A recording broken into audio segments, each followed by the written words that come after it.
17,573 अरब का विफाकी बजट पेश। सरकारी मुलाजमीन की तनख्वाह में 10 और पेंशन में 7% इजाफा तजवीज़। मुसल्लह अफवाज के अफसरान और जवानों के लिए स्पेशल रिलीफ अलाउंस देने की तजवीज़।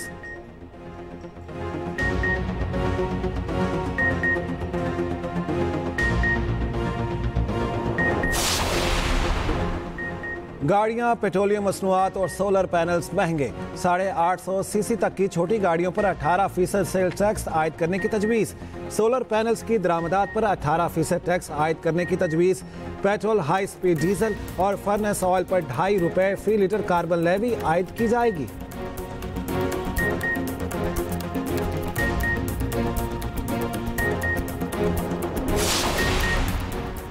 आइंदा बजट में 14,000 अरब से जायद का टैक्स हदफ। 6 से 12 लाख सालाना तनख्वाह पर इनकम टैक्स की शरह 5% से कम करके 1% करने की तजवीज़। 22 लाख तक सालाना तनख्वाह पर टैक्स 15% से कम करके 11% करने की तजवीज़।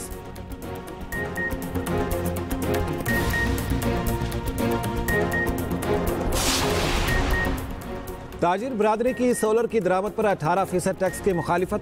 तामीराती शोबे में टैक्स कमी को खुशाइंद करार दे दिया।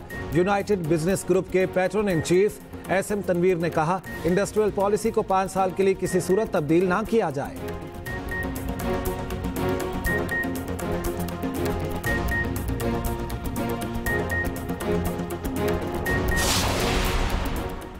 और पंजाब में ईद उल अजहा का ऑपरेशन क्लीन अप कामयाबी से मुकम्मल। 3 दिन में 3,15,669 टन आलाइशें उठाकर नया रिकॉर्ड कायम। मरियम नवाज ने कहा, ईद पर सफाई का अपना ही रिकॉर्ड तोड़ने पर तमाम इदारों को शाबाश देती हूँ।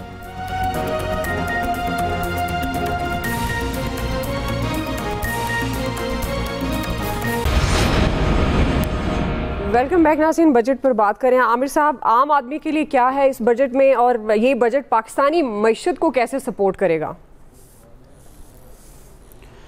अदवा, मैं तो देख रहा था कि शायद बजट है ही सिर्फ ज़राअत के लिए। हमारे यहाँ डिस्कशन हुई, होनी चाहिए।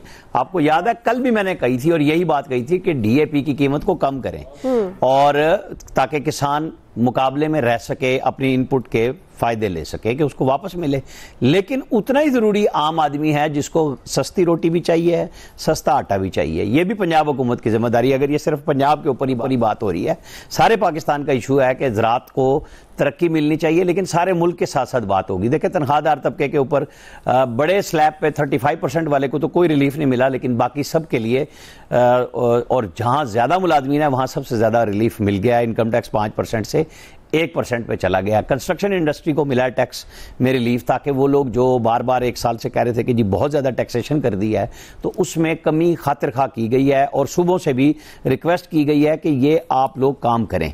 बुनियादी तौर पर ये नहीं है कि अब आप सालाना तखमीने सिर्फ इस पे रह जाएंगे। हमारी IMF की मजबूरियां हैं। ये कोई वो बात नहीं है कि जी कोई गवर्नमेंट बहुत खुशी से कर रही है। हाँ बिल्कुल, हमने कल भी ये बात की कि जो तनख्वाहें बढ़ाई गई हैं, जजेस की जो बढ़ाई गई हैं, पार्लियामेंटेरियंस की, स्पीकर और चेयरमैन सेनेट की, वो इस हद तक बढ़ाने के बाद ये बाकी फिर मजाक ही लगता है ना। बाकियों को आप ले जाएं इन्फ्लेशन के ऊपर और अपनी तनख्वाहें किसी भी हिसाब किताब में नहीं लेके आए, तो ये सवाल फिर उठता है, हुक्मरानों के ऊपर उठता है कि जी ऐसा क्यों। अच्छा, उसमें सिर्फ हुक्मरान नहीं, अपोजिशन में से किसने कहा मैं ये तनख्वाह नहीं लूंगा। और आपको याद है पंजाब असम्बली में तनख्वाहें बढ़ी, बाकी असम्बलियों में बढ़ी, अब मरकज में बढ़ गई। किसी एक की तरफ से ये आया, शोर शराबा बड़ा हुआ कि नहीं हम साथ नहीं है, लेकिन तनख्वाह लेने में सब आगे हैं, अलाउंसेस लेने में सब के सब शामिल हैं उसमें। लिहाजा वो जो अभी हम प्रेस कॉन्फ्रेंस से अपोजिशन की सुनेंगे तो हमें बहुत नजर आएगा कि वो पाकिस्तान के अवाम के लिए कर रहे हैं, बड़ी खास जिद्दोजहद कर रहे हैं, लेकिन अपनी तनख्वाह वापस तो किसी ने नहीं की कि नहीं हम नहीं लेते, ये आपने ज्यादा तनख्वाह बढ़ा दी है। ना जजेस ने कही, ना पार्लियामेंटेरियंस ने कही, ना वफाकी वज़रा ने कही, और अब ये 600% इनकी जाहिर है, फिर इसके ऊपर ये सुनते भी हैं।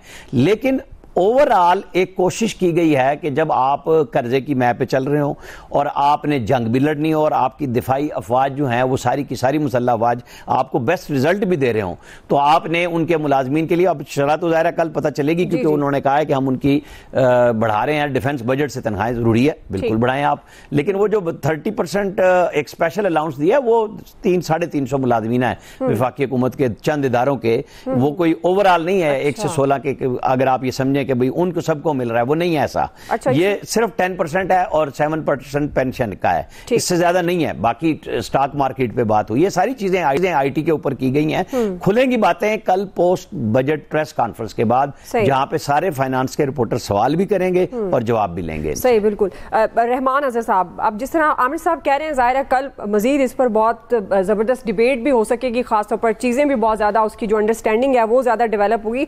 तो जो आज बजट स्पीच के बाद एक आम सवाल आम आदमी के लिए क्या है, आप समझते हैं? दूसरा, ये जो मईशत का हुजम 17,600 अरब तक पहुंच गया, ये कहा गया है, तो अब मईशत का जब हुजम तो बढ़ गया, इसके बावजूद आम आदमी की जिंदगी फिर क्यों नहीं बेहतर हो सकी है? रहमान, देखिए, बिल्कुल आमिर साहब ने, बाकी अयाज साहब ने भी इस हवाले से बात की कि अभी तो एक प्राइमा फेशिया या बज़ाहिर इसका अंदाजा लगाया जा सकता है कि बजट में क्या है। कुछ पॉजिटिव्स नजर आ रहे हैं। एक तो जो तनख्वाहें बढ़ी हैं इसकी जरूरत थी, फिर जो इनकम टैक्स की शरह जो है वो कम की गई है, वो भी अच्छी बात है। फाइनेंस मिनिस्टर की स्पीच अभी मैं सुन रहा था तो उन्होंने कहा कि IMF भी हमसे खुश है, हमने जो एक 389 बिलियन का जो रेवेन्यू इकट्ठा किया है, तो वो भी एक खुशाइन बात है। उन्होंने ये भी कहा कि बहुत सारे लोग जो है वो ये कहते थे कि मिनी बजट आएगा, लेकिन मिनी बजट नहीं आया। तो ये क्रेडिट है जो कि दिया जाना चाहिए, ड्यू है। गवर्नमेंट ने इसके लिए जो है वो काम किया है। एक और जो चीज जो कि पावर एनर्जी प्राइसेस जो होती हैं, जो कि सारी की सारी इन्फ्लेशन को ड्राइव करती हैं, वहां पर भी जो है वो हमने देखा कि उनके अंदर भी रिडक्शन हुई। आज उन्होंने उसका जिक्र भी किया, तो ये क्रेडिट है, ये देना चाहिए। लेकिन मेरा ख्याल है जो 2-3 बड़े चैलेंजेस हैं और अलार्मिंग सिचुएशन है जहां पर, वो एक तो पाकिस्तान के कर्जों की वापसी है, और जहां पर डेट टू GDP रेशो जिसे कहा जाता है वो 70% के आसपास है। वो 74% थी, आज उन्होंने कहा है कि वो 70% है। तो मेरा ख्याल है उन्होंने कहा तो है कि हम इसको मजीद कम करेंगे, लेकिन ये आने वाले दिनों में हुकूमत के लिए जो है वो एक बहुत बड़ा चैलेंज होगा। फिर बहुत सारी जगहों पर नॉन फाइलर्स के गिर्द घेरा तंग करने के लिए टैक्सेस जो हैं वो बहुत सारे लगा दिए गए हैं। इसकी भी कुछ डिटेल्स आने वाले दिनों में देखेंगे, लेकिन अभी जो डिस्कशन हमें इस वक्त जो है वो नजर आ रही है वो ये कि ये टैक्सेस बहुत ज्यादा बढ़ गए हैं। उन लोगों के लिए जिन्होंने बैंकों में पैसे रखे हुए थे, उनके पैसे पर भी जो है वो या वो प्रॉफिट ले रहे थे, तो वहां पर भी आपको काफी सारे टैक्सेस लगते हुए नजर आएंगे। ठीक। IT ग्रोथ हैरानकुन तौर पर दुआ उन्होंने कहा है कि बड़ी है। अब पाकिस्तान में जो इंटरनेट के हालात, माज़रत रहमान साहब, वक्त हमारे पास खत्म हो गया। आपके वक्त का बहुत शुक्रिया। अयाज साहब, खालिद महमूद साहब, आमिर इलियास राना साहब, आप सबका जी बहुत शुक्रिया। फिर बहुत सारी जगहों पर नॉन फाइलर्स के गिर्द घेरा तंग करने के लिए टैक्सेस जो है वो बहुत सारे लगा दिए गए हैं। इसकी भी कुछ डिटेल्स आने वाले दिनों में देखेंगे, लेकिन अभी जो डिस्कशन हमें इस वक्त जो है वो नजर आ रही है वो ये कि ये टैक्सेस बहुत ज्यादा बढ़ गए हैं। उन लोगों के लिए जिन्होंने बैंकों में पैसे रखे हुए थे, उनके पैसे पर भी जो है वो या वो प्रॉफिट ले रहे थे, तो वहां पर भी आपको काफी सारे टैक्सेस लगते हुए नजर आएंगे। ठीक। IT ग्रोथ हैरानकुन तौर पर दुआ उन्होंने कहा है कि बड़ी है। अब पाकिस्तान में जो इंटरनेट के हालात, माज़रत रहमान साहब, वक्त हमारे पास खत्म हो गया। आपके वक्त का बहुत शुक्रिया। अयाज साहब, खालिद महमूद साहब, आमिर इलियास राना साहब, आप सबका जी बहुत शुक्रिया।